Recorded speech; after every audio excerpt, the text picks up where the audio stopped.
Well, Charles, I'm still on the road here. A lot of people saw me in Mount Rushmore yesterday. I love that thing. How you doing, Charles?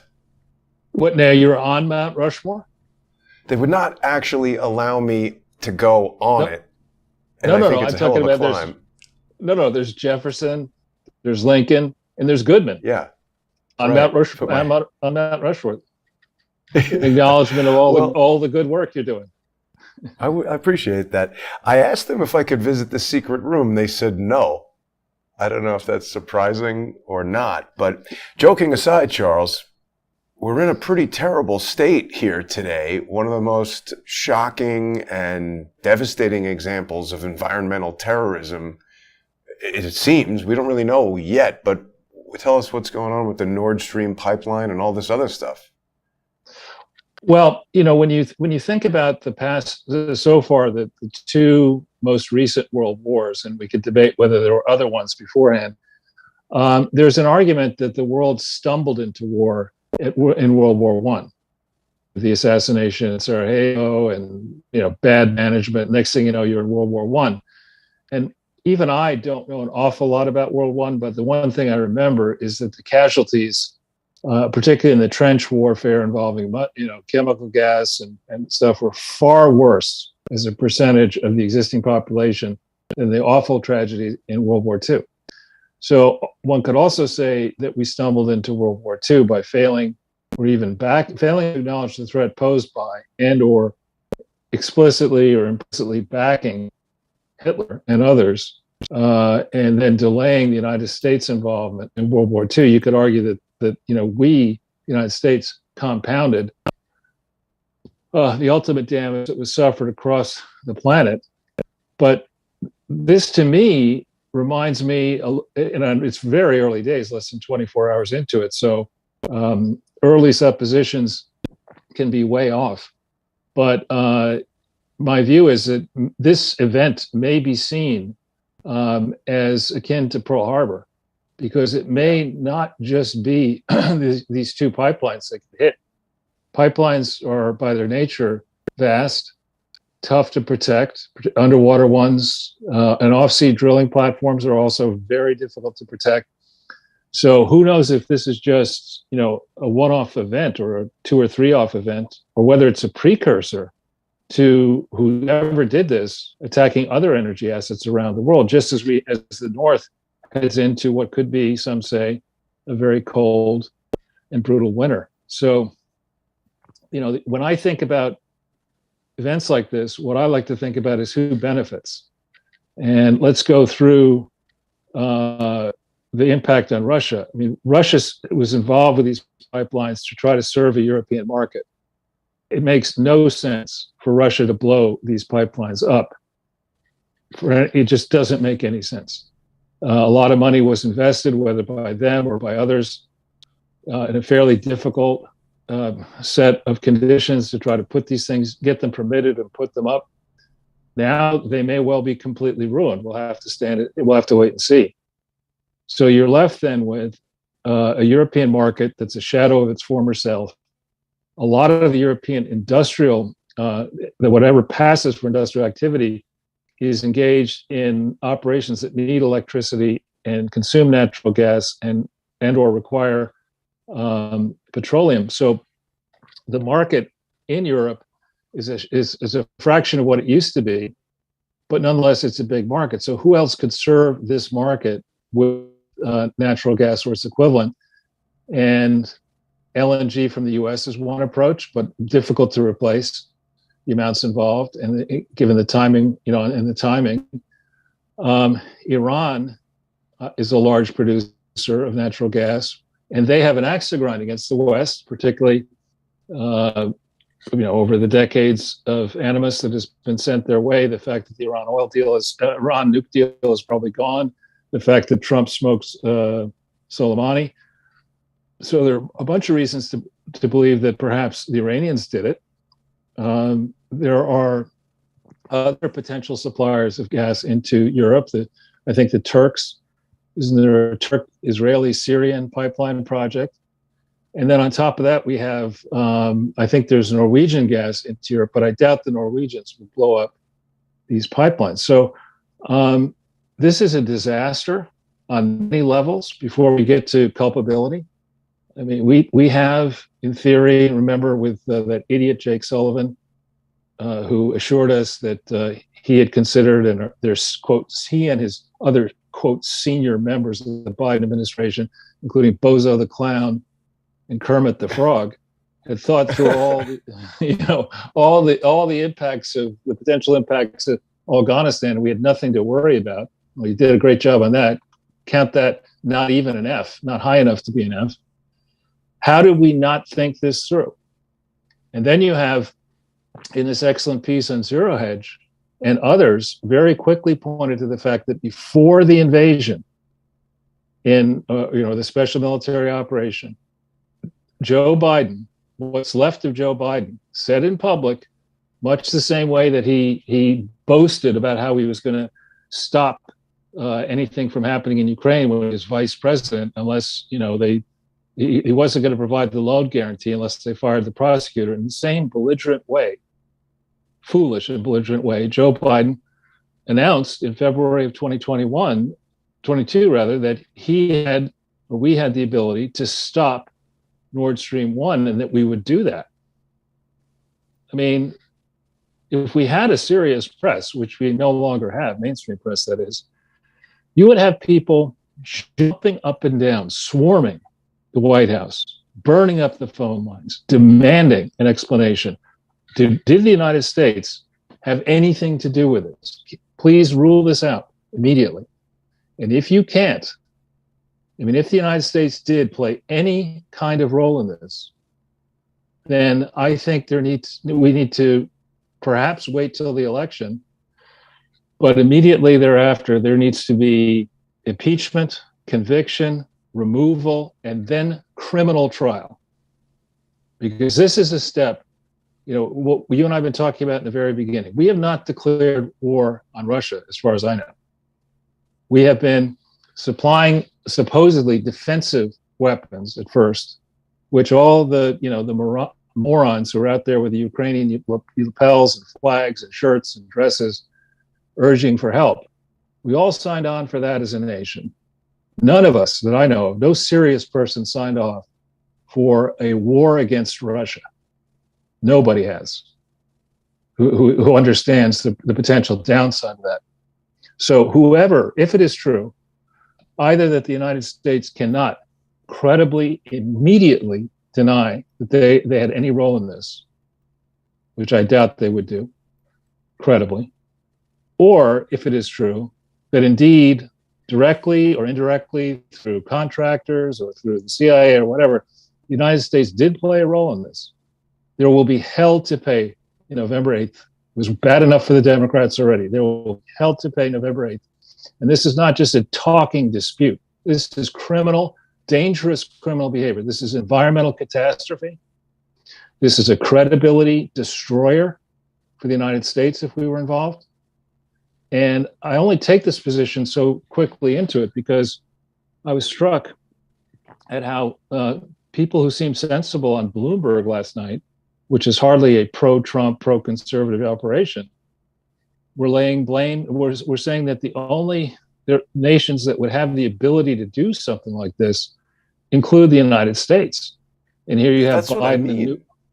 Isn't it? Sorry to interrupt, Charles, but won't it be fairly?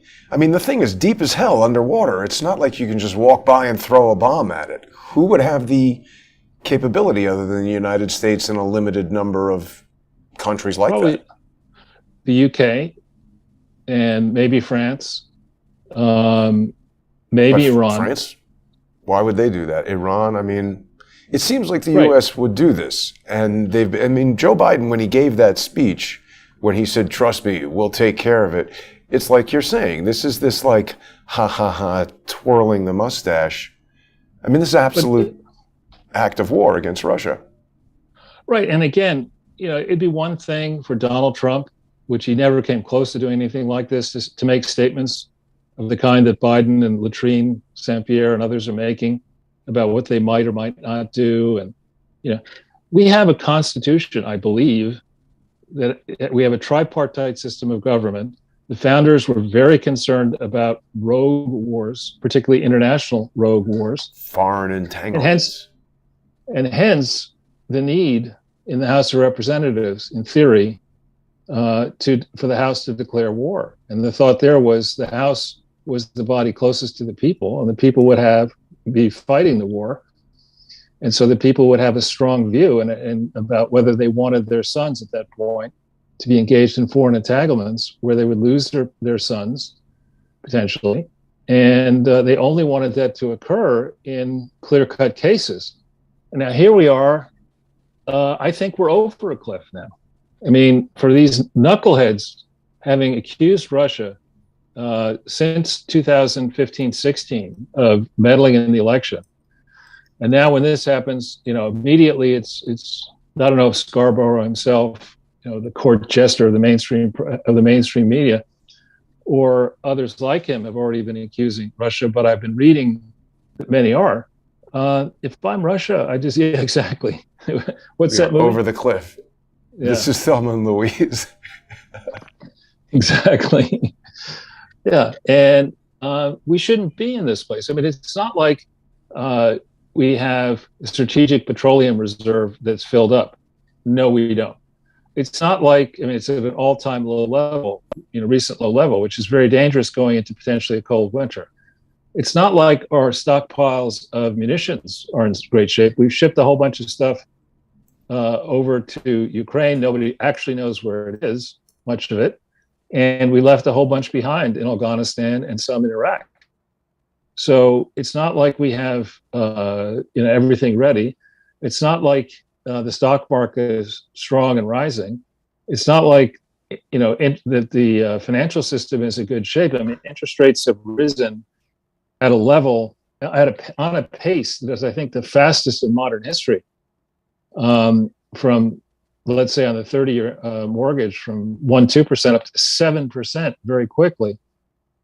The mortgage rate being a key rate for people who want to build a life for themselves, buy a home, raise a family, et cetera. There are other rates we could talk about. So this is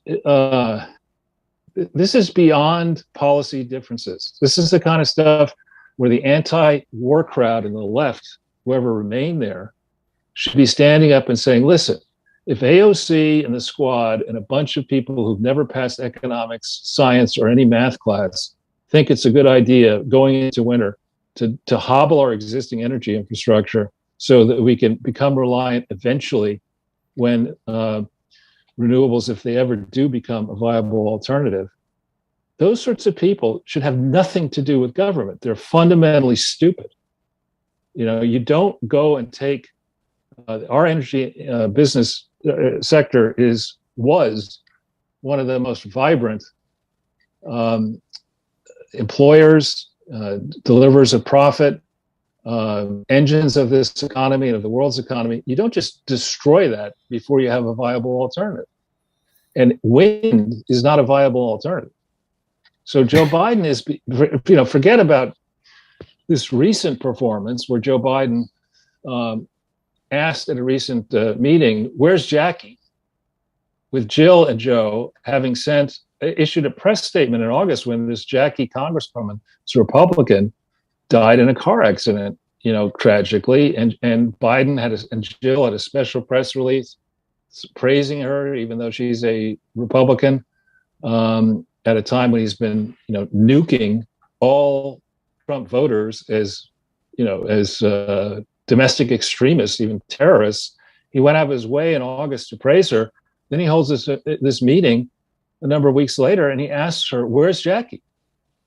I'm sorry. I mean, this guy has lost his mind a long time ago. And these are dangerous times, very, very dangerous times. If Joe Biden is the person making the last decision, Lord help us. I mean, it seems like he is, right? It's really astounding, Charles, because, you mentioned Kermit the Frog, and his signature, his motto is it's not easy being green, right? So that's essentially... That's why I mentioned it, Jason. Right. And I mean, if this is the approach, I mean, we're talking about environmental terrorism to help the environment. I mean, I wonder how many cars you could run to get the equivalent pollution of bursting this huge pipeline and just letting it hemorrhage into the ocean there. But the EU, oh, wait a minute. When I first clicked on this, the Washington Post was saying that Europe is blaming Russia. Obviously, that's stupid. But it's interesting that the Washington Post was pushing that. I wonder, is it already falling apart to the extent that they've had to change the headline? As a guess. I mean, who was the author of the book that talked about the zipless fuck? The what? The zipless fuck. In other words, you don't take your clothes off, but you can make love. I mean, this idea, it's a famous book. I forget the name of it, but and I think there was a movie on it too. I mean, this idea that you can come up with an alternative better than fossil fuels at a time when I don't know how many hundreds of billions of fear of flying, Erica John, when how many fear of science, it would be called. I mean, how many, right? How much money has been invested around the world in producing electricity off of fossil fuels? I mean, and what percentage of the money that's been invested in total is producing electricity reliably using renewables? It's probably, whatever the money is, it's probably at least 90% fossil fuels, if not more. And what I have seen, and we've discussed in prior podcasts, is that prosperity, if you want one quick way to determine whether a country is likely prosperous or not, look at electrical production per capita, electricity production per capita. And there's a pretty tight correlation between prosperity and electricity production per capita. When you go in across Africa and you see these large-sized countries with many people in them, tens of millions of people, and no electricity, and very challenging climates, either very hot, and very wet, and we have standing water lying around and it's hot and wet, you get bugs, you get malaria, you get all kinds of problems. And so we've invested, our ancestors and we have invested a tremendous amount of money in electricity production off of fossil fuels. And some makeup expert, AOC, and some anti-Semite, Tlaib, and some racist, that woman in Minnesota, who's not even, I think, in the United States lawfully, have no right, along with Cori Bush and others, to serve as useful idiots for George Soros in a project to destroy civilization at this time. I mean, this is really serious stuff. Yeah. Yeah, it's outrageous. I mean, of course, Russia's been calling it pure stupidity to say that they would do this. It cuts off their finances, their strategic access to send this stuff to Europe. But we haven't really heard a response yet. I mean, how far can Russia be pushed before that's it? Well, again, I don't see the outcome here as Russia standing up by dropping a tactical nuclear weapon on the United States or UK or a NATO ally. But I wouldn't want to be on the receiving end of phone calls going to the White House right now. Joe Biden would think it's the Easter Bunny calling. That's right. No, this is not a laughing matter that you can slap on some Ray-Bans, go out and kneel down and kiss some boy or girl on television, mangle the speech, not take questions and leave. I mean, this is really serious. Who is running the United States right now? Who is running our foreign policy? Who is running our military? Who has the best interests of all Americans? The President of the United States is not supposed to be in the business of only rewarding his political supporters. He's the president of all America. And as a guess, this is an LBJ moment. Whatever caused LBJ to decide and people around him to decide that he couldn't run for re-election, this event on the heels of the persecution using the FBI of his political opponents and other failures, I think now render this geezer completely unelectable in 2024, and he will have to, whether before the election, most likely immediately after, announce that he's not running in 2024, which will make him, assuming the Republicans, the conservative Republicans, gain control in the House and Senate, which will render him just irrelevant. Going the lamest of ducks. He's what's that other one? There's a duck. There's there's an albatross, but there's the thing that went extinct. The dodo bird. Dodo. Yeah, the lamest of dodo birds. Here's someone's excellent cartoon that I just found online of a lame duck. Right. And this is the kind of thing, you remember the tone. And we were always told, when Obama gave press conferences, when Democrats give press conferences, you're supposed to be in the press, you're supposed to be respectful and show deference to the office of the President of the United States. On the other hand, when George Bush gives a press conference, you could just yell at him, throw shoes at him if he's in Iraq. Or in the case of Donald Trump, we think about the way Jim Acosta and others treated Donald Trump in press conferences, and you contrast that with Joe Biden's failure to even give a speech properly, let alone try to answer questions. Now is the time for questions to be asked and answered. And we got to stop this surface level approach of saying, well, we can't change it. So we've got to change it. Yeah. And with the hurricane coming, it seems like it's just more pressure on energy prices. It's really kind of the beginning of hurricane season, isn't it? Or maybe the middle. It's sort of September, October-ish. But another big hurricane, certainly in the Gulf Coast, could throw off more refining capability, drive gas prices up even further. And if there's more demand for energy now that they blew up this pipeline, we're screwed with that. Well, not to mention that there are other vulnerable pipelines and energy assets around the world, and electrical plants, and so Lord help us if this is a non-state, which I don't think it is a non-state, but if it were a non-state environmental radical group, because there have been a bunch, food processing plants, mysteriously, a lot of them blown up around the United States, maybe elsewhere. Now this, Yeah, and they're saying it may be irreparable. That seems, I could understand where they're coming from. The thing is underwater, and if it's a big, complicated, you might just have to shut it down and abandon it because it could be too costly, too dangerous, who knows what.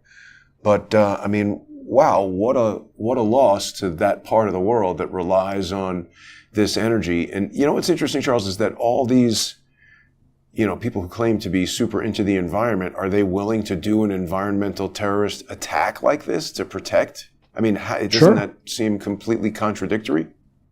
No, humans are evil, which sadly, too many people do believe that. So is irreparable bad, Jason? If you want to repair it, it is. If destroying it was the goal, that's sort of what you're Jasonism. After. No, I know. But, right. They're saying that Russia is... CIA warned Germany of a pipeline attack. That's interesting. How did they know about it? I'm sorry, what? RT is reporting that the CIA warned Germany of the pipeline attack, and U.S. spies allegedly told Berlin about a threat to the Nord Stream weeks ago. So it's interesting that the CIA would know about it and not do anything to stop it. Well, it sounds a lot like, here in the Greenwich Village, south of Italy. And, in the old days, the mafia would come around to the store and say, no, those plate glass windows could pretty easily be broken in the middle of the night. There might be a fire here tonight. Right. I don't know. Right. We're joking, but it's not funny. That's exactly what it sounds like. If the CIA warns that there might be an attack on the pipeline. Again, how deep underwater is the Nord Stream pipeline? What I read, 200 feet or more. 80 meters, this says. Times 3. Right, 240. Yeah. So when you think about, I have no experience investing and big companies, yes, but in a private entity doing underwater energy. But I have invested as a private investor in private companies doing this kind of stuff on ground. And whenever something like this gets damaged, it's not a trivial. Particularly, I believe this is in salt water. I believe in the Baltic. Oh, yeah. So salt water on the inside of a pipeline, that's not good. And again, we don't know how many other pipelines might be attacked. And we don't know if the CIA knew something about it. Why did they know? Who did they have? Who do they think might be responsible?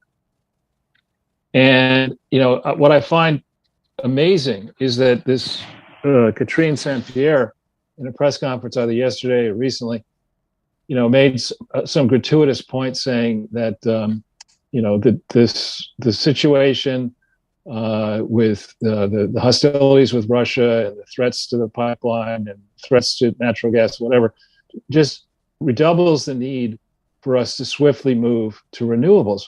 I mean, it's just it's pie in the sky stuff. Yeah. Right? No, it's ridiculous. Complete pie in the sky. And also, we haven't spoken much, but the news has been talking about the fact that this is just raw methane being belched into the atmosphere, something that they say is absolutely terrible for the environment. So what a great way to address a problem. Right. Yeah. Well, I hope we do get to the bottom promptly of this. And I hope whoever's involved, especially if it is U.S. actors, I hope that, we have the ability to call them out, bring them before justice, or if they just need to be impeached, removed, and then bring them before justice, that we do so rapidly without fearing the damage that certainly is already due to us if this happened at the behest of any U.S., in particular, government actor. I have a feeling I know who it is, Charles. He's depicted as the ass in today's poster, which, of course, is a play on The Mask. Right. Somebody stop me, is what we need to say to Joe Biden here. But, yeah. So do we have that? Yeah. Go ahead. No, you go. Do we have that? We had a link, I think, to the scene in Tampa on the bridge, or we could talk about this if you want. Wait, where was that thing? Oh, yeah, right. No, that's on your, I do have that. Right. Whatever's easy. Yeah. On your Twitter, we had the storm, of course, in Florida you're talking about. Right. There's a sky bridge going from Tampa to somewhere. And this is a camera. This is, I think, live. I don't know if that shot is live now, but that thing ordinarily is way above the water. And I believe it's shut with good reason. Yeah. Don't try driving on it now. Right. But so they're saying this is going to be a historic storm, and I happen to have family in and around Tampa, and I hope they're well. But this does not look good. No. Now, let's talk a little bit about the dunce librarian, Amy Klobuchar, who represents Minnesota as a senator. She's one of these people like Kasich, who likes to make points by projecting that she's the only sensible person in the world.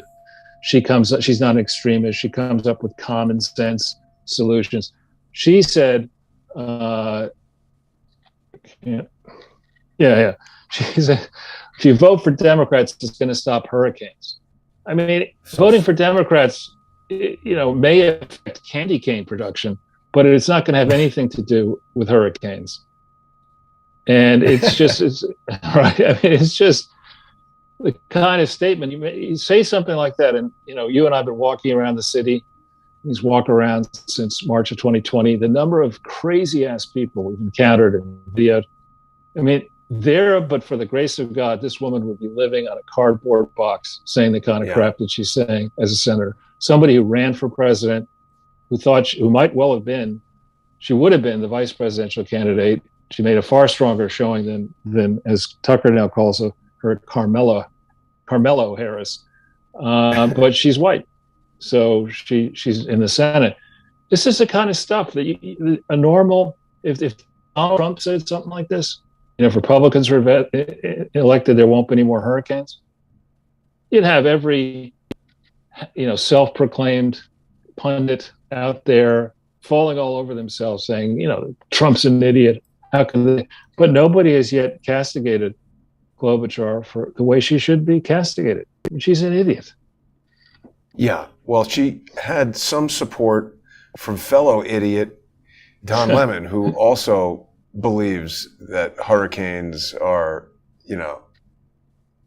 caused by Donald Trump. Well, I think that's pronounced Lamon. I think he likes to call himself Lamon. Yeah, I mean, we humans are very certain that we are really important in the center of the universe. This planet has been suffering hurricanes, volcanic eruptions, other natural disasters for millions of years. And if you were going to do any kind of a scientific, real, true, not Fauci, but real, true scientific study, you'd say, all right, we need to go back over a long swath of time and ask ourselves, how commonplace is it? Where does this hurricane, where does this earthquake, where does it sit on the long swath of time as a serious event? And I think the simple answer is we don't really know.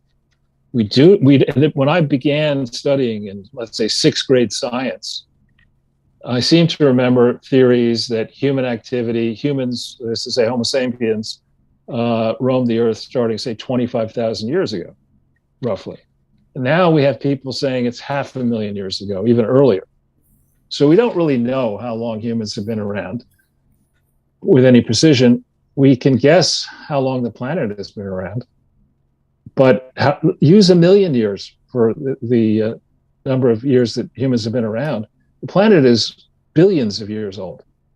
Yeah. So to suggest that, whatever may have happened from industrial age forward is responsible for this type of activity is just to admit that you've never taken a science class. You don't understand basic math. You're just a fool.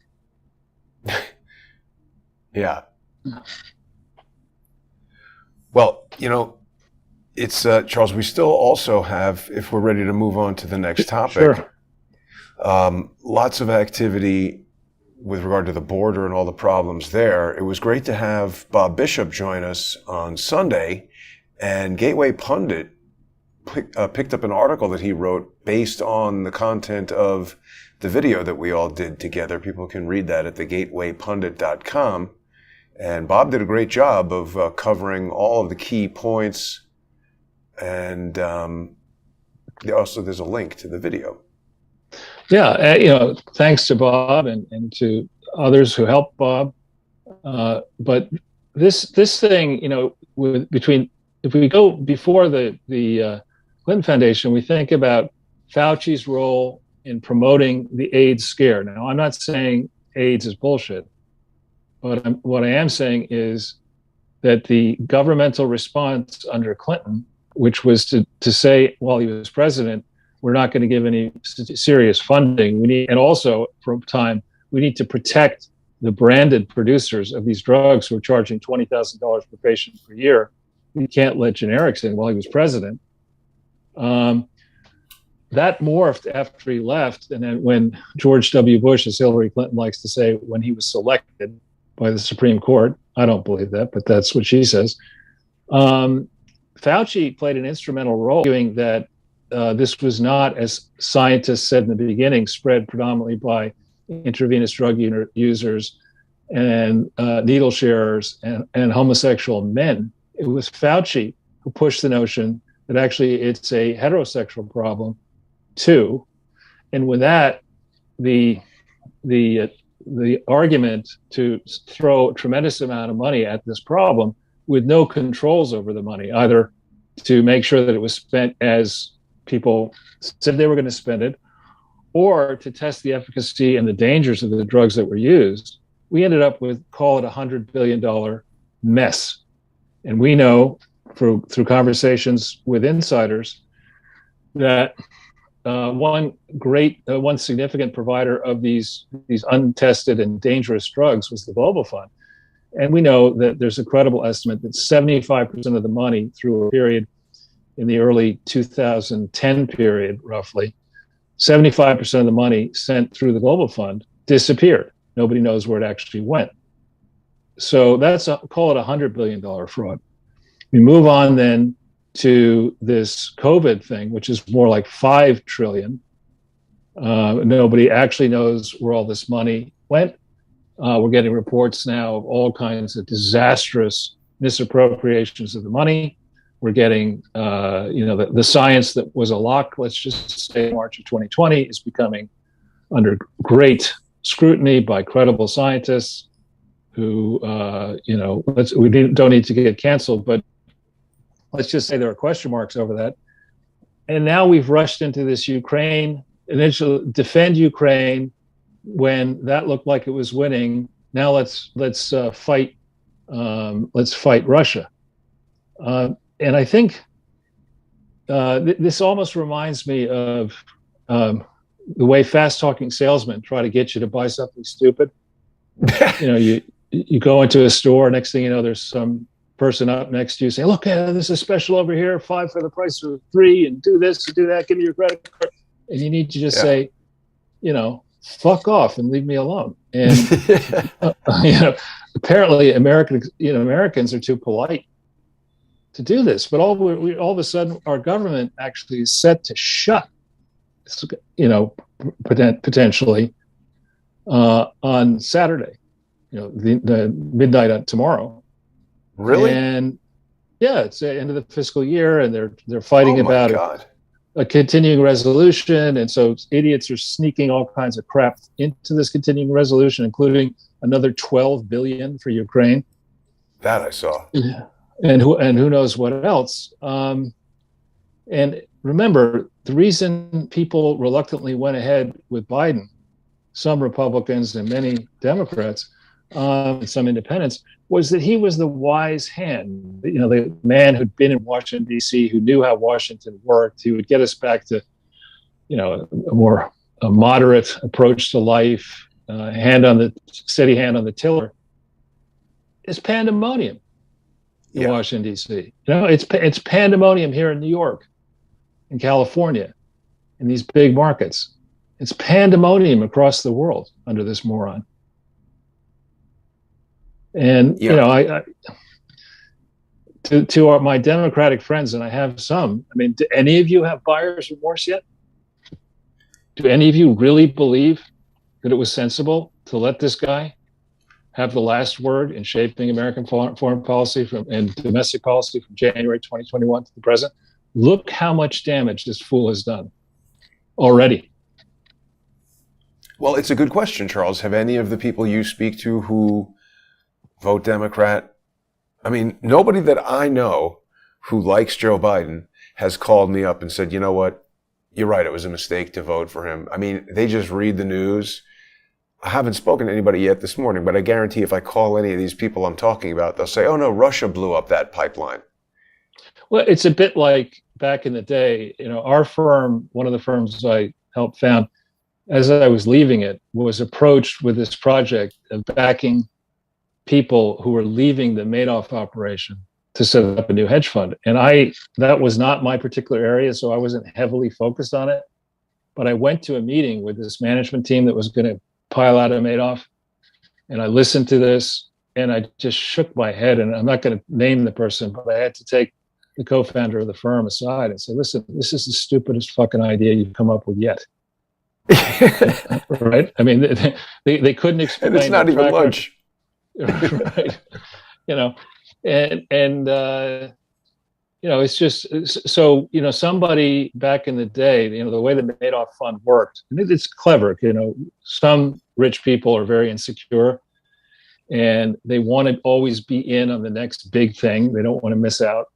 And so Madoff understood that. And what he did very adroitly is he instead of just begging for money, he flipped it on its head and pretended that you could only come into his fund if he liked you or wanted you to. It was a privilege to come into this fund. Exclusivity. Right. And so the Biden and Madoff were similar in a way that the very people who bragged about, well, I'm in the Madoff fund. I turned $1 million into 25 million in 8 years. The Venn diagram of Madoff investors and Biden backers would be very interesting to look at. I bet you there's significant overlap. Right. And, in the same way that Bernie Madoff people didn't call you up after the fall and say, what an idiot I was. Right. The Biden backers are not going to call you or me, given what we said about Joe Biden early on, and say, yeah, Goodman and Ortel, you guys are right. Yeah. No one will admit that. It's amazing. And that hubris, that pride, that refusal to admit a mistake may be to some extent driving people even within the Biden administration. I mean, it's like, in for a penny, in for a pound kind of thing. Might as well blow up the pipeline now. Well, some of the greatest achievers in the world, I'm thinking, for example, of Michael Jordan in basketball. There's a study I read, I forget who was in it, but then there's very famous people like Thomas Edison, who had something like 10,000 patents. He would talk about all the ideas that he tried that failed, which were many times 10,000. And same with Michael Jordan, who had this amazing, record in basketball. And he would say, well, I scored a lot of points, but I sure as hell missed a lot too. Right. And, the only way you can learn as a human being is to fail. And I mean, obviously, hopefully not, jumping off a cliff failing, but, not doing something and getting it wrong. And then you say, wow, I thought I was doing it right. It was wrong. What did I miss? And if you could think about that and learn from it, then you learn how to walk as a baby, but if you're always right and never in doubt, as Joe Biden seems to be, you end up living in a basement, forgetting who you are, walking off the stage, kissing little kids in front of everybody else, saying to somebody in the audience, this person did a lot for me when I was 30 and she was 12. That's the kind of comment you expect somebody to make in a bar six stiff drinks later, but not. Who was he talking about at that time, Charles? I just heard the soundbite. Who was the 12-year-old person? Well, I don't know, but when he was 30, that's about the time that his wife died. So his first wife died. So I don't know, but it's the kind of comment, 30-year-old men should not be spending time with 12-year-old girls unsupervised. And there's nothing I can imagine. I mean, unless she was a babysitter for his kids, maybe. But I don't even know who he was talking about. It's a weird offhand comment at a rally, and people were like, yay, 12-year-olds. Yeah. I mean, if Saturday Night Live were honest, which of course it isn't, the field day that you could have, there's not enough time left between now and the 2024 election for Saturday Night Live to do skits based off of Joe Biden's known gaffes to date. You could start with his initial defense in the '88 campaign, where he insisted that he was top of his class and all that bullshit. And then when he withdraws what he said, sorry. This is just reporting that Lorne Michaels won't come clean on the Saturday Night Live liberal bias. And they're going into season 50, Charles. Wow. Has Biden ever been on Saturday Night Live as a guest? That's a good question. I don't think so. It's Did pretty Obama rare. I don't Let's know. see. I don't think Obama was. The real Obama has turned up on the show just once. In November 2007, he played himself in a sketch alongside Amy Poehler playing Bill Clinton. Let's see if we can find that. But, Biden is fundamentally... It brings up a million guys pretending to be Obama. We'll have to find that another time. But Biden is fundamentally unserious and unfunny.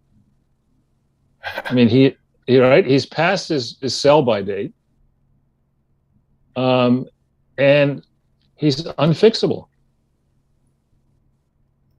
And right now we have, he's like the Nord Stream pipeline, Charles, irreparable. Right, and we have Carmelo Harris off there in the Korean demilitarized zone. She won't go to our southern border, but she'll go to the Korean demilitarized zone. Why is she doing that? Well, there was the funeral for the Japanese person who was assassinated, and so on the way Shinzo home, Abe. right? On the way home, let's stop in that zone. So you've got the POTUS is a joke. FLOTUS is a worse joke, and then you have the vice president, a joke. You have the defense leadership worried about pronouns and diversity, and we don't really have. I don't know the state of our military readiness. We have a certified moron as Treasury Secretary, and Janet Smellen, right? And Anthony Blinken, what is he doing? He's sitting around Blinken. John Kerry is trying to get a climate deal across the line, and meanwhile, the Nord Stream. How much damage has been caused to the environment by this Nord Stream debacle? And I don't know if that's yet understood. And by the private jet usage of John Kerry and other elites. So, Charles, it looks like Anthony Blinken says reports indicate it was sabotage. So that's not really him telling you anything other than he opened the newspaper and saw that somebody reported it was sabotage. He says it won't hurt Europe's energy security. He's an idiot. I mean, he's a complete moron. And that's before you get into what was his role, what is his role, what is the continuing role of this West exec firm that was set up by a whole bunch of swampists, mostly Democrats, but some Republicans. Blinken has no credibility. Jake Sullivan has no credibility. And if you're sitting there and you want an interlocutor as Russia, you want somebody to talk to, who's grounded. Who do you talk to? No, I think they've realized there's nobody to talk to, because whatever they say, and Russia has verbalized this, whatever the United States says, they can't be trusted to do. Right. And when you go back, Trump apparently has offered to mediate an urgent peace talks over this. Of course, they're not going to accept that, because if he pulls it off, then that's a campaign thing for him in 2024. But it would be atrocious for the Democrats if he had to turn to Orange Man to solve this problem. But go back to late March, early April, there was a tentative deal to stop this mess. We're now 6 to 7 months, depending on, roughly 6 months anyway, later. How much damage? Physical damage, how much environmental damage. And, Zelensky has just said that there's no point in negotiating with Russia. And by the way, please give me more money. Yeah. Both, and nobody's connecting the dots. Nobody's going back and saying, now, when did the project to punch Russia in the face begin after 1992? Was it under Bill Clinton? Yes. Did it expand under Bush? Yes. Did it really expand under Barack Obama? Yes. And who was the point person on that in the second term? Joe Biden. Joe Biden. And has the Biden family made any money off of this? Does the Biden family have anything to hide over what was going on in Ukraine, and for that matter in China, who is the chief beneficiary of all this? Yes, they do. Is anybody looking into this? Anybody in the supposed mainstream press looking into the conflicts of interest? Certainly not. Look at this, Charles. Washington Post is reporting that Zelensky is urging world leaders to take preventative action. So he's saying, hey, just don't even wait. Just go strike Russia now. God. I mean, in the same way that Avenatti had some initial appeal for Democrats on the left, now he's in jail for a long time. I think this Zelensky guy will go down. He may get the Nobel, Putz Prize, But in the short run, I guess that gets announced pretty soon, in September, I believe. But Maybe Robert David Steele will nominate him for that. well, it may not be September. It could be any, because September's pretty over soon, but pretty soon, I believe. Wait, look at this. Oh no, sorry. It's Nobel Prize for Ukraine. I thought it was the Nobel Prize website saying that they were going to give a Nobel Prize to Ukraine. This is just people, I think, who are posting their wish that there will be a Nobel Prize for Ukraine. Yeah, I think it would be an IGNOBLE prize, Ig Nobel Prize. Yeah. What typically, when is the Nobel? Yeah, exactly. When is the Nobel Peace Prize announced? Typically, if you just put announcement, yeah, you just put the last. Put Barack Obama announcement Nobel Peace Prize. I think it's. I know the speech is given in December, so it's got to be the person selected. Maybe it's December 10th, 2021. But what? Okay, but when was the prize announced? It's got to be imminent.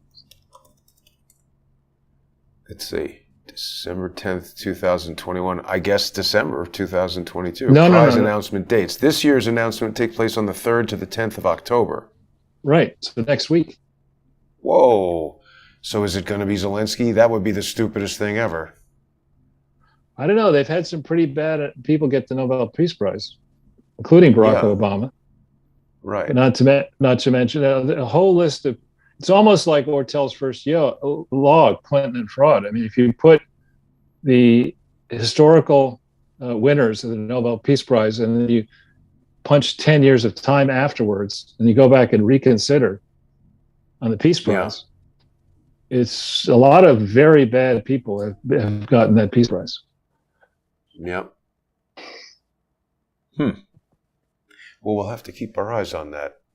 Yeah, I don't have a lot of confidence in the Nobel Prize. Stocks are going down, Charles, and Trump and Twitter and Elon Musk continue to be at each other's throats as the trial draws nearer. Wait, stocks should be up today. When I checked, they were 500 points. Oh, are they? Oh, sorry, today. I'm not checking all of them, but it was pretty darn down before. Where is it now? Because if it moved from up 500 to down, something big bad happened. I didn't look this morning. I was just. What do you want to see? The Dow?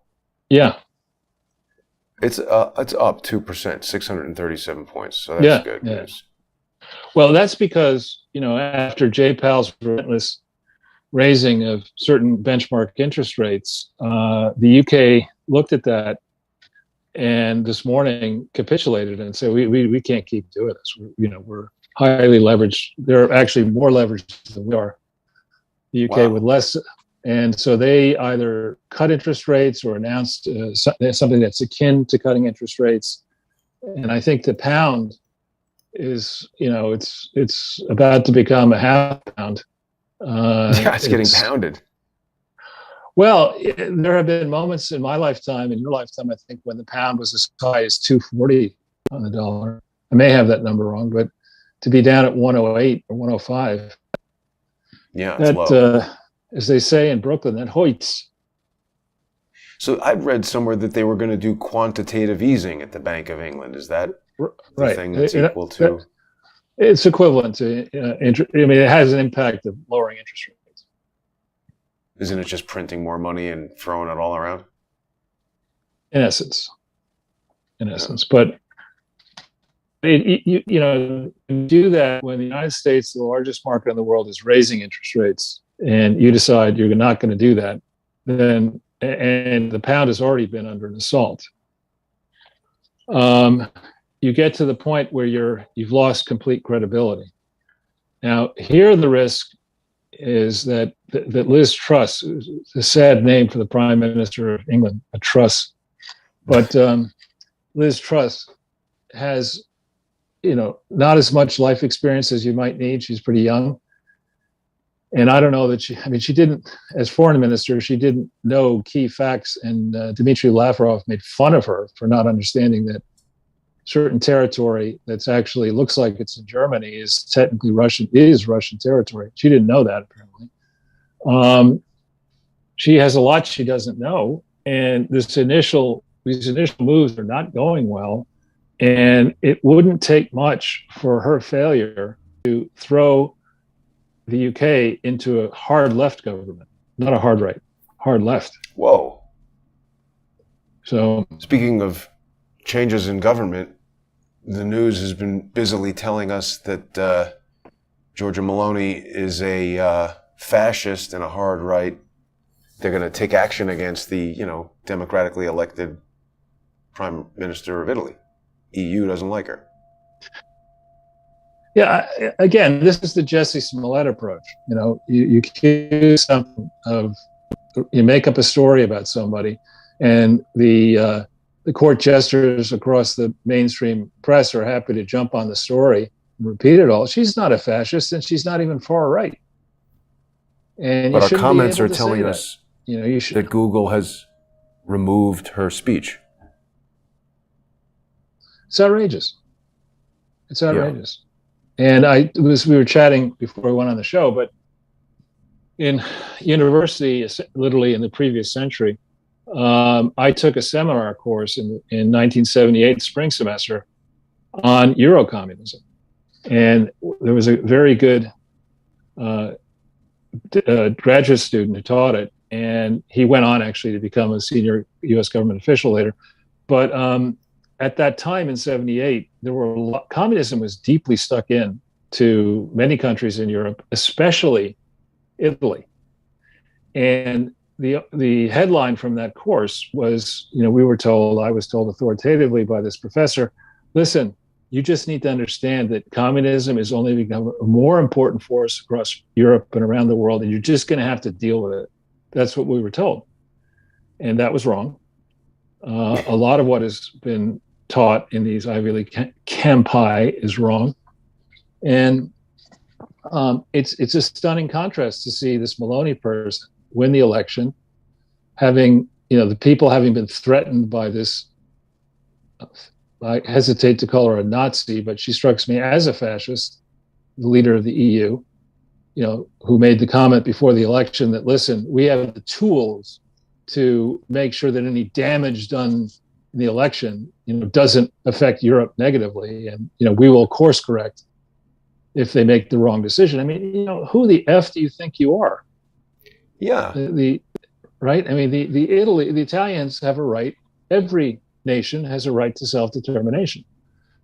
You join the EU, it's not a compact of national strangulation, but it seems to be what they want. And where is this von der Leyen from anywhere? I think she's from Holland, which is a mess. Right, which is a mess of a country. Holland is a country that its existence depends on its ability to export. Its industry is sized to serve customers far larger than the population of Holland. And so, of course, it's going to be a globalist inclined country. But the country is engaged in very detrimental environmental activities, chemicals, oil production, energy production, et cetera. Where does this idiot get off lecturing the people of Italy or any country? What are her actual... The new normal, right, Charles? People love to tell other people what to do. Put on a mask, don't vote for that person didn't win. Even if that person wins, we're going to make them lose. It's like, what is going on around the world? Right. And the same, this is a good segue maybe, the same sort of stuff is going on now with the 2022 election in this country. We have the very people who in 00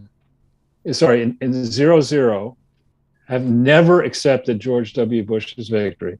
The very people who in 16 did not accept and indeed obstructed the Trump administration. These same people say we can't question 2020, but they're, in my view, setting it up in 2022 with these fake polls now to lay the groundwork when the inevitable happens, and those who supported Biden and his crazy policies, whether they're Democrats or Republicans, are turfed out. These polls are going to be used to make the argument that the 2022 election was not legitimate. It was influenced likely by the Russians in their arguments. And that's what's going on now. When you think about, polling, and it's something actually in college, I worked on polls with Stanley Greenberg, who's a famous pollster. Yeah. I worked very closely with him. He was my thesis advisor. And, he explained to me, and I didn't write a PhD thesis, but an undergraduate one. And he explained to me that, one of the most important things in a poll is the so-called buckets. How do you decide the percentages that you're going to test? What are the relevant buckets? Is it simply Democrat, Republican, and Independent, or should you go deeper than that? Is it, should you check and make sure that people you're speaking to are actually American and registered to vote and likely to vote? And all sorts of that's what. Wait a minute, Charles. Greenberg, Quinlan, Rosner is 100% woman-owned. I thought Greenberg is a man. He has a wife. So she owns it. Well, she's a congressperson. Or maybe he's talking about himself. He's 100% woman-owned. Let's see. Let's see About Us and see if his picture's there.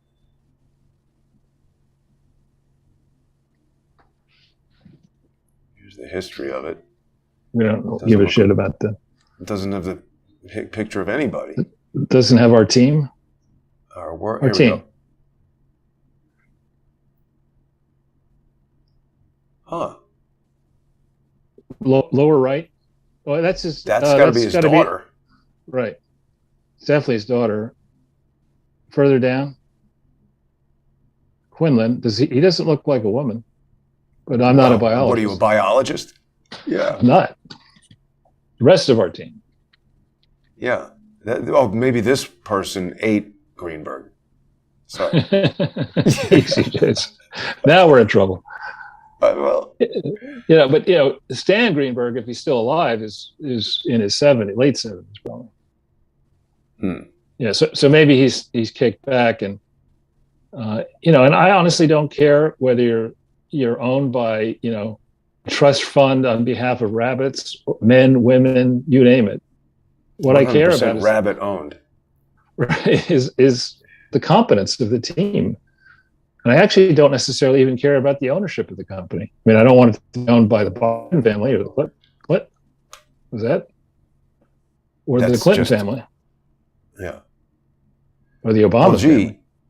I guess maybe the daughter took it over. It would seem. Stan the man is not there. Pretty big company. I mean, they do this kind of polling around the world. But the thing that's, when you think about these buckets, if you got a call on your people use cell phones now, you don't know where that person is. I only recently got a new cell phone that uses a New York area code. So I'm just one case in point. I believe others close to me have cell phones in different area codes. So you get a call from somebody you don't know starting to ask you all kinds of political questions. Do you support Trump or Biden in 2024? Are you going to answer that question? Of course not. I would say, are you 100% woman-owned? Because otherwise, get off the phone. But with the comments that Biden and now Keisha Bottoms, who I think was Keisha Bottoms the mayor of Baltimore? Can we check that out? I do remember that strange last name. Because before I whomp her for that, I want to just make sure that she was Keisha, Keisha. Keisha Lance Bottoms. It says American attorney and politician, 60th mayor of Atlanta, Georgia. Oh, Atlanta. Okay. Well, Atlanta is another city that's out of control. So, before we get a lesson from Keisha Mayor Bottoms, before, a mouthpiece of the Biden administration is allowed to say that Trump supporters are trying to destroy America. She's not saying this as a pundit on MSNBC. She's a government employee. This is so, you have Biden today and the eve of the hurricane or yesterday saying, we need to unify the country. Well, a place to start, Joe, is by muzzling the buffoons around you who are making these kind of inflammatory statements. And people in America have a view that inflation is not transitory, that war with Russia is not a good idea right now, that capitalism is not an evil system, that rising crime is not something we just ignore, that violent criminals don't get right off the street, in our view. That's not like a radical view. But the conditions, the trajectory that we've been on under this Biden, in quotes, administration, there is no administration, it's chaos. And now we have this idiot making these kind of comments, and she's not the only one. Yeah. As you talk about all the insane increase in crime and everything, I'm reminded that they were speaking quite a lot about this pro-life activist who got an FBI raid. I think the issue was somebody was hassling his kid at some kind of rally, and he pushed the guy, and maybe there was some minor scrape. But the FBI, I mean, it's really, we're so far past what this country is supposed to be. Well, and, somebody was on talking about the appropriate use of SWAT teams. I mean, you're not supposed to use a SWAT team against a pastor or against Manafort or against Corsi or against Stone. I mean, it happens. I mean, I haven't heard of a SWAT team going after a single progressive or Democrat. Or what about going after the leader of BLM? The various people who've committed massive charity. No SWAT team there. I'm against using the SWAT team for operations involving anything other than hardened criminals, prone to violence, maybe foreign nationals illegally in this country, tied to cartels, Islamic terrorists, white extremist terrorists. We want to go against people who have a history of violence, maybe even having served time in prison for violent crimes, that are part of a gang. Maybe that's appropriate, but not against individuals who happen to have, under this moment, unpopular views compared to the inhabitant of the White House and his team. You shouldn't be using the SWAT, and that's a major league abuse of discretion, and frankly, a bad judgment that could have led to much more serious violence. And even though people weren't physically harmed, the damage done to these 7 kids, who watched their father being swatted, right? And kids in general are anxious, right? They worry about what's going to happen. Kids coming off the COVID experience of being locked down are probably even more anxious. Yeah, I mean, the funny thing is, Charles, I think a lot of people might confuse the marketing name of the SWAT team with what it's actually for. It's not about swatting people like flies. It's special weapons and tactics when the ordinary police are outmatched by truly violent criminals or riots, and not to go to somebody's house. I mean, unless you're holed up in there with dangerous weapons that the regular police can't handle, you would think 2 or 3 cops with bulletproof vests and guns at a regular person's house, you're going with the cops. Well, even before that, my understanding is that he was in touch with the FBI, this guy. He was cooperating. So similarly with Mar-a-Lago, I mean, you don't go from talking to the FBI, as I did, to 2 agents, supposed agents, and cooperate and say, "Oh, you want? Yes, we're fine. Thank you very much." And then nothing further has happened, and I don't hope nothing will happen. But this is a message. This and the other raids are messages to people who might dare stand up and challenge the absurdity that is the Biden administration. And it's you shouldn't be doing this. Yeah. Well, it's too bad they didn't attempt the Mar-a-Lago raid during Hurricane Ian. Could have swept away the rogue agents, but it sounds like. But I thought it says Mar-a-Lago faces the dual threat from tornadoes and the hurricane. Yeah, that apparently when these type of hurricanes, you're also going to have they trigger localized tornadoes. And I was in a tornado once. It was very bad. Doesn't it get pretty bad gas mileage? Well, the car. I wasn't in a car. There's a car called the There's a car called the Tornado. I think that's the Tornado. Well, same. So it was, the same old idea. Tornado, tornado, potato, tomato, tomato. I don't know what. Oh, speaking of gas mileage, Charles, I have an interesting anecdote for everybody. Obviously, I've been driving around a lot, and you remember a while ago, Joe Biden was saying that he was changing some kind of law to allow them to use more ethanol, like 15% or something like this, and it seemed like a wonderful idea. And people know I drive a hybrid car. It's frequently getting gas mileage as high as 40 miles per gallon. And on one leg of this trip, I got like 34 miles per gallon. And I was like, wait a minute, what's wrong? That's like driving uphill in the cold the whole way. And then I went to a gas station where they had, may contain up to 10% ethanol, and then a more expensive kind that said no ethanol. And I thought to myself, let me try this. And I got the no ethanol, and the fuel economy went back to 38, 39 miles per gallon. So you might save 30 cents per gallon, but if you're getting 10 or 20% worse gas mileage, that's like, buying fruit juice that's 50% water. You're just getting less juice. Yeah. Well, that's what we got in 2020. A lot less juice. Yeah. I was looking for an image of a Ford Toronado, but it's an Oldsmobile Toronado, and I found it. Boy, it's ugly. Yeah. Here it is. Yeah. That's the Biden administration right there. The old Toronado. Actually, the Biden administration, those clown cars, was it at the circus, where you have the cars go around the... Yeah. But, no, it's true. It's I'm very, anxious to see what Russia is going to say about this. The NATO member states are calling for a devastating retaliation against Russia should they use tactical nukes in Ukraine.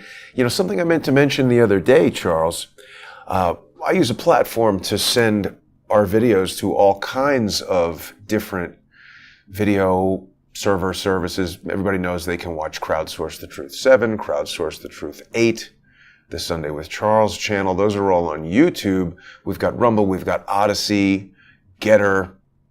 And I also, pretty much since the beginning, have been live streaming to VK.com, which is sort of a Russian Facebook. And just about a week ago, the multi-streaming service, which is owned by Ukrainians and I believe operates primarily out of Ukraine, kicked VK.com out. And today, Apple has kicked VK.com off of the iPhone, store. Wow.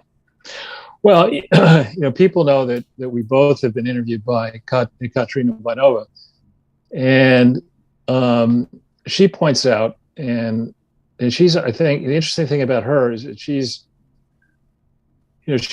not a political science major. She's a historian, focused, I think, on not even medieval, I think 7th century Constantinople era issues. I forget exactly what, but she points out that Russia doesn't particularly care Russians don't care what the rest of the world thinks about Russia. I mean, they just don't care. Yeah. And they're going to finally do what's in the best interests of Russia in their view. Back in '92, when the Soviet Union fell apart, Russia was so weak, and through the early period after then, when I think it went bankrupt in '98 or thereabouts, it wasn't in a position to do anything to challenge the West. But now it's in a stronger position, and indeed it sees, I think, the handwriting on the wall that it's like you get into a discussion with somebody and nothing that you say they can agree with. You say, all right, I've got a couple options. I'm never going to interact with this person again. Or if it's nation states, I have to protect my country. Or if these people are going to attack me, maybe I need to attack them first. And make it be known that, attacking this country, it will lead to the destruction of your own country. And so if you were to talk about not a master class, but an aster class of diplomacy, right? I mean, Yeah, it's appropriate. every decision this ass clown has taken has had devastatingly bad consequences. Why do we care what he has to say at this point? Really? And I've got to believe that true polls, and I think there are now people who are rising to challenge Joe Biden. I mean, it's pretty something to say when it's Beto O'Rourke recently challenged Joe Biden's decisions on the southern border. When somebody as dumb as Beto O'Rourke and as unelectable as Beto O'Rourke is going to rise up and challenge this moron, and when Gavin Newsom, who's just a power freak, another who's done a great job of destroying California, now he wants to destroy America. I mean, if these are the people who are intimating they're going to challenge Joe Biden now, I've got to believe there are some compelling people in the Democrat Party. I can't, off the top of my head, think of any who are still alive. It's pathetic, the place that we're in, and it's not a laughing matter. Yeah. It's funny, just 3 days ago, I hadn't seen this, but it appears that I don't necessarily find this particularly accurate that often, but the Business Insider here is saying that Gavin Newsom says he's definitely not running for president. That's to set up the draft Gavin Newsom stuff. And a lot of the politicians do that at this stage. Definitely not doing it. Mm-hmm. Well, enough people came to me in the service of the nation, against my better judgment, the interests of my family. I've decided that, at this time in my life, I have to stand up. Enough people have been calling, begging me to run, so I'm going to run. That's what he's setting up for. Just shifting gears for a second, Charles, I noticed earlier this morning that Xi has been spotted for the first time since these coup rumors. Do we know anything about that? The bigger question is, what pronouns does he use? But anyway. Right. You just call him Xi. Dangerous, right? So, I know that our good friend Gordon Chang does not believe there has been a coup attempt. I'm not quite so sure. I believe that there is an important Congress coming up where Xi is expected to be made, or was until recently expected to be made, ruler for life. As bad as the situation is here in the United States, we're only 335 million people. I think tack another billion on that. That's in China, and their economy is much smaller than ours before you divide by 4 times as many people. So they have, I think, big fundamental problems in China. The next move here, which is moving, I think, very rapidly, you see it in what we do together. If you were trying to do what we're doing now, just you and I, forget the other podcasts that you do, the equivalent to this in 2005, how many people would you need? Wouldn't be possible. Okay. How many people what did you say?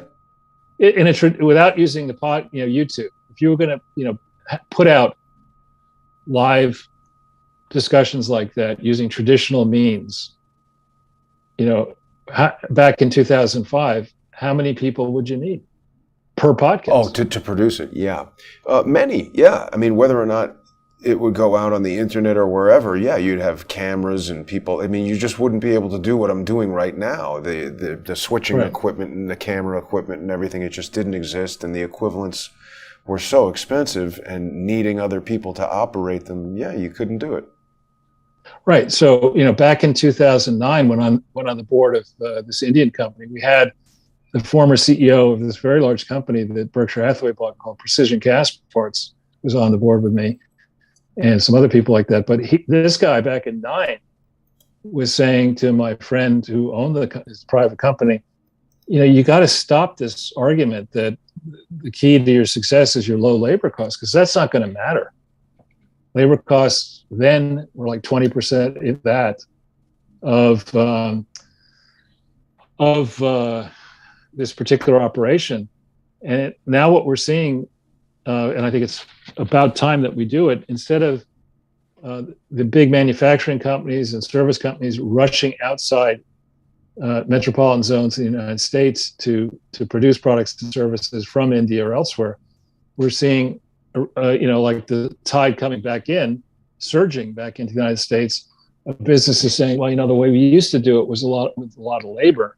Now we're going to use AI and machines and engineering to pump out the same volume of products and services with a tenth the people.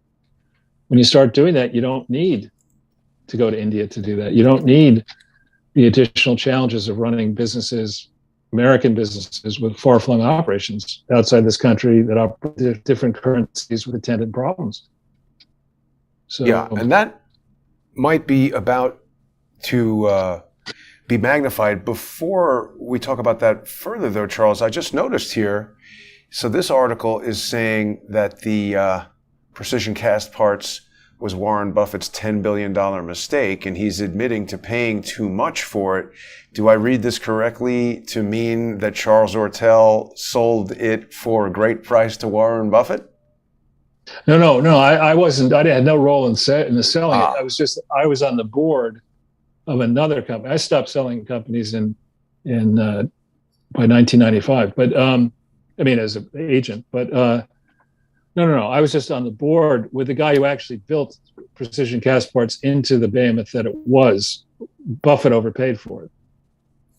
Well, whoever sold it got a great deal then. But along the lines of what you were just saying, Tesla's AI day is happening imminently, because there was an article this morning describing they postponed it initially because they wanted to make sure that the new Optimus robot would be ready to demonstrate, and they're planning to employ thousands of these in their factories.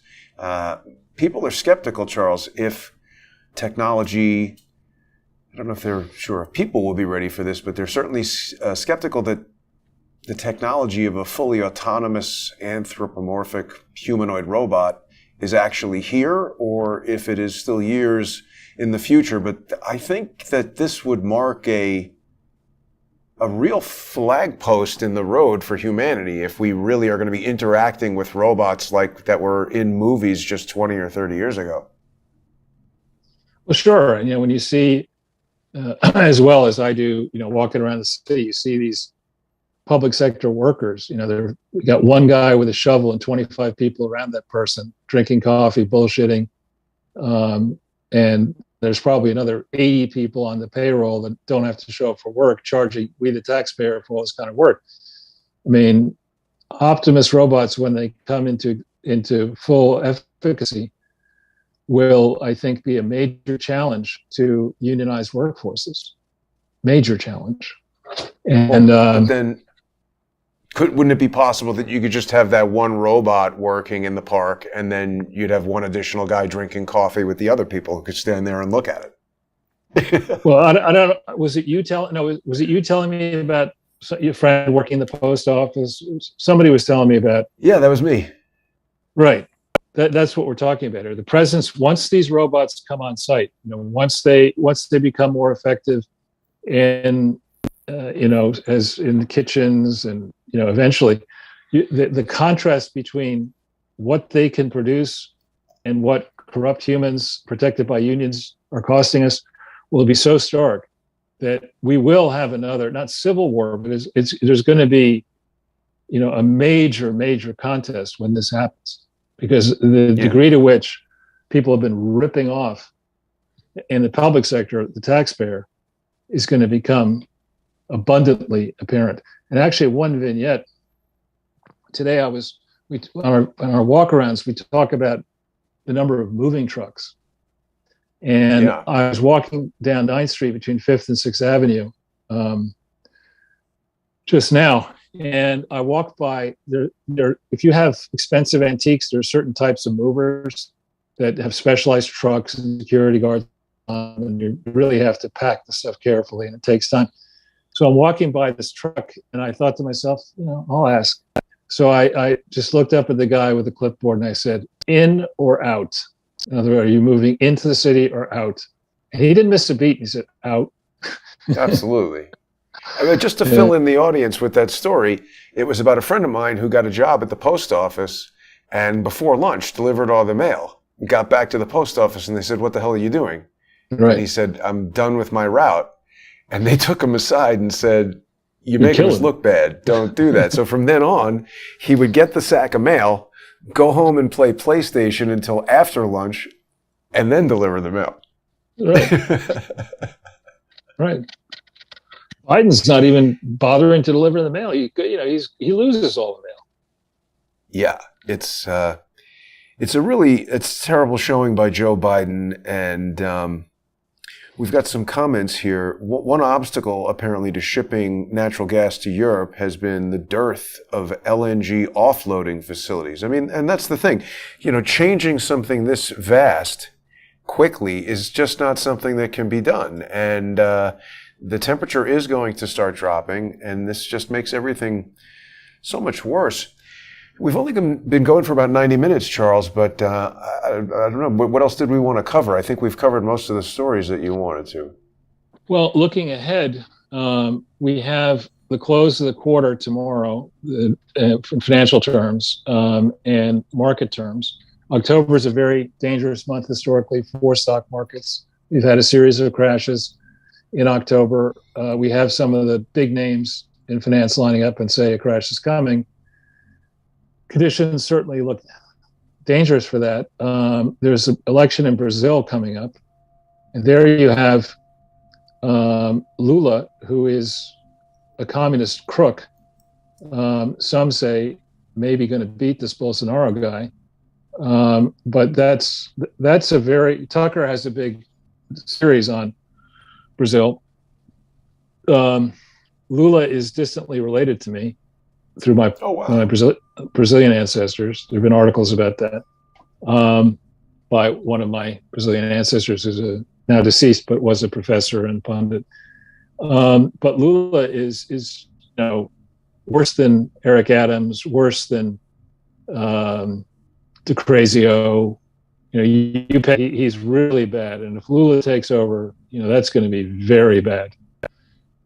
It's also bad because the Chinese have been investing a lot in that country and are, I think, very much behind Lula. And they're in it. They're in it to get the natural resources we're vast, still not yet fully exploited. So this is a very important election. Bolsonaro being close to Trump and to Bannon. So that's something to watch carefully. And indeed, if we had a real president who was on top of his game, going back to the first story we covered, we would have a press conference on this issue of what happened with Nord Stream 1 and 2. And we would get up there, and if he could speak without, pretending he was reading a teleprompter without a device in his ear, moving his lips, he would get up and he would address this issue head on. The United States had absolutely nothing to do with this. I immediately upon the first reports of this happening, I directed my senior team to scour through at the highest levels of my government to make sure that I could go out and make the statement I'm about to make. We, the United States of America, neither we nor any contractor acting on our behalf had anything to do with this assault on Nord Stream 1 and 2, notwithstanding the comments they made in February 2022. I mean, that's the kind of statement you would expect from somebody who was, in theory, on top of his game. But we're not getting that statement, and we're not going to get that statement. Now, 1 hour ago, he put out a tweet talking about a conference on hunger. Charles, would you agree? And this is my opinion, of course, but the fact that he hasn't said anything about it is extremely suspicious. Well, again, as somebody who was, painfully thin in my youth, indeed in a place where I could not gain weight, not because I had a medical condition, I just had very fast metabolism, and I was, involved in tennis and other sports. I can say, just again, I'm not a biologist, I'm not a medical person, but we do not have in this country, a not eating enough problem. We have eating too much crap problem. a lot of this country is very overweight. I mean, dangerously overweight, particularly the poorest among us. I mean, I'm about to go over to a place to organize a few things for dinner, and in front of this place, which is a high-end gourmet shop, there's the same beggar, morning, morning, noon, and the afternoon, sitting on a crate, often smoking a cigarette. The person is at least 35% overweight. And all this person does is, can you spare a dollar? Can you spare a dollar? Can you spare a dollar? That's all this person does. And it's, she's not a compelling case. I've been watching this for at least 10 years. Same person. Well, and hunger, of course, is an important issue. I'm just saying when you are suspected of something and you're there like saying nothing, avoiding it, it just seems a little suspicious. I agree with you. He should have come out and said, hey, this is a dastardly thing and we're sending this special boat to help them try to fix it. Or, there's always something like that. Like somebody has some boat that has a winch or a submarine with some special thing that we're pledging our assistance, even though they're doing that. Not saying that. It seems pretty suspicious to me. I think might be dead, but that famous Red Adair, the guy who would deal with offshore oil rig fires and stuff like that. We have people who specialize in this kind of stuff. But you're right. I mean, what's he going to talk about today? Is he going to announce great success? He's just let a $25 million contract out to redo some racist road in Toledo, Ohio. I mean, this is we've become a joke as a country under this president. Yeah, it appears that Red Adair died in 2014, maybe at 89, but he was in an oil well. 2004. Sorry, yeah. I was looking at the 15 and doing math while speaking with a delay in my ear, and it created an error. It's okay. Well, Charles, it's all very troubling stuff, but at least we're not getting attacked by maniacs while we talk about it. Yet. So there's that. Yet, exactly. It's still early.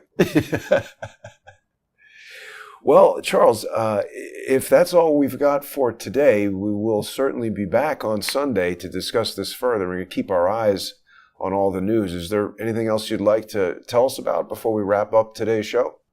Well, great job with the art department, and thanks to all the sponsors. Thank you. Yes, thanks very much to the viewer sponsors who make this show possible, even when I'm on the road. If people didn't get a chance to see yesterday's trip to Mount Rushmore, I super recommend it. It was a beautiful day. People are telling me they're loving the imagery of the monument. I went into the sculptor's studio and we got a little... Oh, sorry, that was on the sponsor-exclusive segment of yesterday's show. So if you missed that, definitely get onto subscribestar.com/crowdsourcethetruth or patreon.com/crowdsourcethetruth. You're going to get an opportunity to see the scale model that Borglum built before the mountain was carved, and even a description of the technique used in the 1930s and 1940s to create the thing. It's pretty impressive, Charles, I have to say. It's gigantic in its scope, and I went all over there. So thanks to the sponsors. If you haven't seen it yet, get over there and check it out. If you want to see it, become a sponsor now. And Charles, thank you for another wonderful episode. Have a great day, everybody.